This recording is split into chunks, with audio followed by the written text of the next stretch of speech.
ఇండస్ట్రీలో సీనియర్ నటుడు నరేష్ విజయ నిర్మల వారసుడిగా ఇండస్ట్రీలోకి ఎంట్రీ ఇచ్చి ఎన్నో అద్భుతమైన సినిమాలలో హీరోగా నటించారు.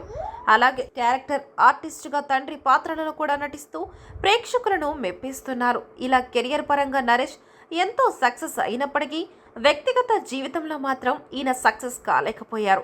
ఒకరి కాదు ఇద్దరు కాదని ఏకంగా 3 పెళ్లిళ్లు చేసుకొని 3 భార్యలకు విడాకులు ఇచ్చారు. ఇలా 3 భార్యలకు విడాకులు ఇచ్చిన ఈయన ప్రస్తుతం నటి పవిత్ర లోకేష్ను పెళ్లి చేసుకున్నారని తెలుస్తోంది. ఈ వయసులో నరేష్ 4వ పెళ్లి చేసుకోవడం పట్ల ఈయనపై సోషల్ మీడియాలో పెద్ద ఎత్తున విమర్శలు వస్తూ ఉంటాయి.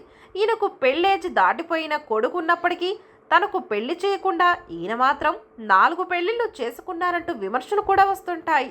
అయితే ఈ విమర్శల గురించి ఇటీవల నరేష్ పెద్ద కుమారుడు నవీన్ విజయ్ కృష్ణ స్పందించారు. నాన్న పెళ్లిళ్ళు అనేది తన వ్యక్తిగతం. ఆయన పెళ్లిళ్ళ గురించి వచ్చే విమర్శలను తాను అసలు పట్టించుకోరని తెలిపారు. నాన్న ఒక పెద్ద కుటుంబం నుంచి ఇండస్ట్రీలోకి వచ్చారు. ఆయనకు వేల కోట్లు ఆస్తులున్నాయి.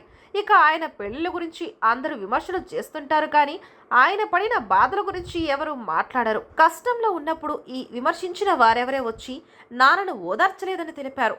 నేను కూడా ట్రోల్స్ చేస్తాను, కానీ కొన్ని సెన్సిటివ్ విషయాల పట్ల తాను అస్సలు మాట్లాడనని తెలిపారు.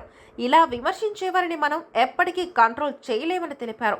ఇక తన పెళ్లి గురించి ప్రశ్నలు ఎదురయ్యాయి. ప్రస్తుతమైతే తాను సింగిల్గానే ఉన్నారని, పెళ్లి చేసుకుని విడాకులు తీసుకొని విడిపోవడం కంటే సరైన సమయంలో పెళ్లి చేసుకోవడం మంచిది. నా జీవితంలోకి ఎవరైనా అమ్మాయి వస్తే స్వాగతిస్తాను, లేకపోతే ఇలాగే ఉంటాను అంటూ ఈయన చేసిన కామెంట్స్ వైరల్ అవుతున్నాయి.